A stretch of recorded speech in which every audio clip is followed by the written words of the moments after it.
বোয়ালমারী উপজেলা শ্রমিক দলের আয়োজনে আন্তর্জাতিক শ্রমিক দিবস -2025 উদযাপন। আব্দুল মতিন মুন্সি, বোয়ালমারী, ফরিদপুর প্রতিনিধি। বোয়ালমারীতে আন্তর্জাতিক শ্রমিক দিবস -2025 যথাযোগ্য মর্যাদায় পালন করেছে উপজেলা শ্রমিক দল। পহেলা মে আন্তর্জাতিক শ্রমিক দিবস উপলক্ষে উপজেলা শ্রমিক দলের নেতাকর্মীদের উদ্যোগে আয়োজিত হয় আলোচনা সভা ও বর্ণাঢ্য র্যালি। সকাল থেকেই বোয়ালমারী পৌরসভা প্রাঙ্গণে সমবেত হন উপজেলা শ্রমিক দলের নেতাকর্মী, বিএনপি ও অঙ্গসংগঠনের নেতৃবৃন্দ। শ্রমিকদের অধিকার, মর্যাদা এবং ন্যায্য দাবির পক্ষে আলোচনার মাধ্যমে দিনটির তাৎপর্য তুলে ধরা হয়। আলোচনা সভা শেষে একটি বর্ণাঢ্য র্যালি বের করা হয়, যা পৌরসভা অফিস থেকে শুরু হয়ে শহরের গুরুত্বপূর্ণ সড়ক প্রদক্ষিণ করে বোয়ালমারী চৌরাস্তায় গিয়ে শেষ হয়।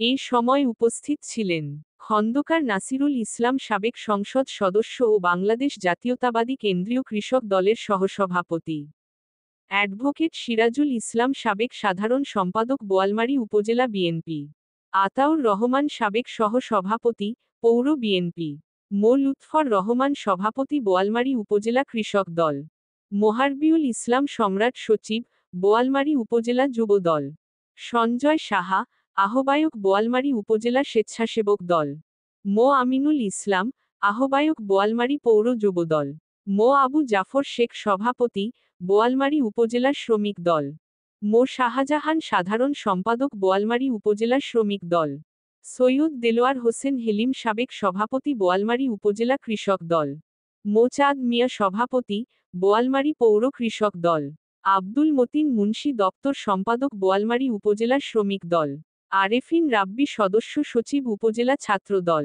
এছাড়া বিভিন্ন অঙ্গসংগঠনের নেতৃবৃন্দ ও প্রিন্ট ও ইলেকট্রনিক মিডিয়ার সাংবাদিকগণও উপস্থিত ছিলেন। শ্রমিকদের অধিকার রক্ষায় ঐক্যবদ্ধভাবে কাজ করার আহ্বান জানিয়ে বক্তারা বলেন, বর্তমান সময় শ্রমিকদের জীবনযাত্রা ব্যয় বেড়েছে, অথচ ন্যায্য মজুরি ও সুযোগ সুবিধা নিশ্চিত হয়নি। তাই শ্রমিকদের অধিকার আদায়ের সংগ্রামে সংগঠিত হওয়ার কোনো বিকল্প নেই।